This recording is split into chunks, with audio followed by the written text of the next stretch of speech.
لیکن ایک ایگزامپل موجود ہے انڈین کانسٹیٹیوشن میں، جو انڈین کورٹ سپریم کورٹ نے ایک دفعہ انڈین سپریم کورٹ نے یہ کہا تھا کہ ایک لیجسلیٹو اسمبلی جو ہوتی ہے، نیشنل اسمبلی جو ہے، اس کو یہ حق نہیں ہوتا کہ وہ آئین میں کوئی ایسی ترمیم کرے جس سے کہ کانسٹیٹیوشن کا بیسک سٹرکچر چینج ہو.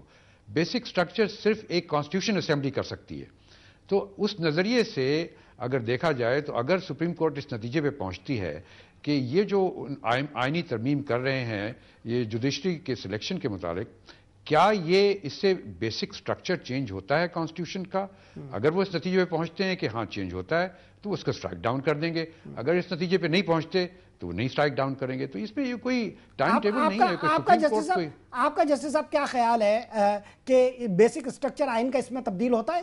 جی میری نظر میں تو ہوتا ہے. وہ اس وجہ سے کہ میں آپ بتاؤں کہ جو 1973 کا جو کانسٹیٹیوشن تھا اس میں جو وہ تو کانسٹیٹیوشن اسمبلی تھی جس نے کانسٹیٹیوشن بنایا تھا، انہوں نے لے ڈاؤن کر دیا تھا ایک طریقہ ججز کا سلیکشن کا. اس سلیکشن پروسیس کو بعد میں ایلیبریٹ کیا گیا ججز کیس میں، جو فیمس ججز کیس ہے. تو اس میں وہ ایک سٹرکچر باقاعدہ بنایا گیا تھا. اب اس میں اگر آپ چینج کر کے اس میں ایک یہ اسمبلی، یہ جو پارلیمنٹ کا ایلیمنٹ بھی ڈالیں گے تو یہ آپ جو سٹرکچر 1973 کا لے ڈاؤن کیا گیا تھا اس میں چینج آ گیا. تو اس سے انٹرفیئرنس ہو جاتی ہے پارلیمنٹ کی جوڈیشری میں، اور ٹرائیکاٹمی آف پاور جس کو کہتے ہیں اس میں فرق پڑ جاتا ہے. تو میرے خیال میں اگر اس کو ڈیبیٹ کی بات ہے، یہ سپریم کورٹ کیا فیصلہ کرتی ہے اس کی مرضی، لیکن میری نظر میں تو یقیناً سٹرکچر چینج ہو رہا ہے. ہارون صاحب، آپ نے جسٹس صاحب کی بات سنی، 18ویں ترمیم سے آئین کا بیسک سٹرکچر جو ہے وہ چینج ہوتا ہے. یہ تو بڑی ریزرویشن والی بات ہوگی ججز کے لیے، اور ججز اس کو جب اس پٹیشن کو اپنے سامنے دیکھ رہے ہوں گے تو یقیناً اس کا کیا فیصلہ آئے گا وہ تھوڑا بھی جو آئین شناس ہے وہ اس کے بارے میں ایک رائے بنا سکتا ہے. آپ کے خیال میں اس صورت میں پولیٹیکل تصادم ناگزیر ہو جائے گا؟ یہ ماہرین آئین ہیں جو دستور کی نزاکتوں کو، اس کے تار پود کو، اس کے فیبرک کو سمجھتے ہیں، اس کا تجربہ رکھتے ہیں، یہ رائے دینا ان کا کام ہے کہ یہ آئین سے متصادم ہے ترمیم یا نہیں ہے. یہ میرے جیسے عام اخبار نویس کا کام نہیں ہے. لیکن میں یہ سمجھتا ہوں ایک عام پاکستانی عام شہری کی حیثیت سے کہ پارلیمنٹ کو دستور سازی کا بھی حق ہے اور دستور میں ترمیم کا بھی حق ہے. ظاہر ہے بنیادی ڈھانچہ بدلے بغیر. میری کامن سینس یہ کہتی ہے کہ کوئی بنیادی ڈھانچے میں تبدیلی نہیں آئی ہے. میں یہ سمجھتا ہوں کہ ہم اندیشہ پال رہے ہیں، کیونکہ اور اندیشے کی بنیاد درست ہے. اندیشہ غلط ہے، اندیشے کی بنیاد درست ہے. اندیشہ یہ ہے کہ ہمیشہ ہمارے حکمرانوں نے ہمیں دھوکہ دیا. قائد اعظم کے بعد شاید ہی کوئی آدمی تھا، استثناء ہے اور وہ جزوی ہیں، کہ جس نے ہمیں دھوکہ نہ دیا ہو. اور زرداری صاحب کے بارے میں ہم یہ سمجھتے ہیں کہ نیک نیتی سے کوئی بھلا کام کر سکتے ہی نہیں ہے.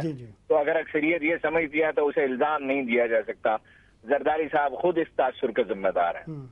میرا یہ خیال ہے کہ ترمیم تو یہ بنوان اس طرح نہیں جائے، ہمیشہ رہے گی. کسی نہ کسی وقت اور تبدیلیاں کرنی پڑیں گی. دستور بدلتا رہتا ہے. کوئی 30-35 برس کے بعد تو پہلی دفعہ کوئی حقیقی تبدیلی آئی ہے.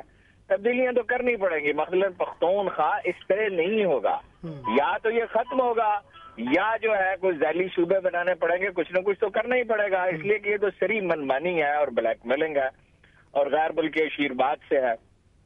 لیکن عدلیہ کے معاملے میں یہ نہیں سمجھتا، یہ میں ماننے کے لیے تیار ہی نہیں ہوں کہ عدلیہ کو اب جھکایا جا سکتا ہے. رائے عامہ اس کے ساتھ ہے، میڈیا اس کے ساتھ ہے، سیاسی کارکن اس کے ساتھ ہے، وکیل اس کے ساتھ ہیں. جب فعال طبقات کسی چیز میں متفق ہو جاتے ہیں تو آصف علی زرداری اور نواز شریف جیسے کمزور حکمران کچھ ان کا بگاڑ نہیں سکتے.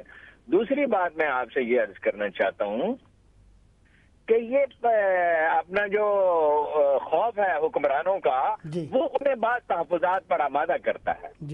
دیکھیے نا، زرداری صاحب خوف زدہ نہیں ہے. آپ سمجھتے ہیں کہ عدلیہ خوف زدہ ہوگی، عدلیہ تو خوف زدہ نہیں ہے. عدلیہ نے تو اپنی قوت ڈسکور کر لی ہے اور عوام کے ساتھ اب مانگ ہے.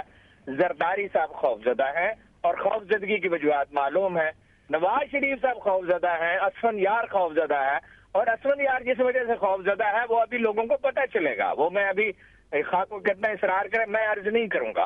میرے پاس کچھ معلومات ہیں لیکن وہ ظاہر ہے میں بات کروں گا تو سمجھا جائے گا کہ یہ پختونخوا کے پس منظر کی وجہ سے میں پریجوڈس ہوں. یہ سب ڈرے ہوئے لوگ ہیں. آپ دیکھتے نہیں کہ جب سے ہزارہ صوبے کی تحریک شروع ہوئی ہے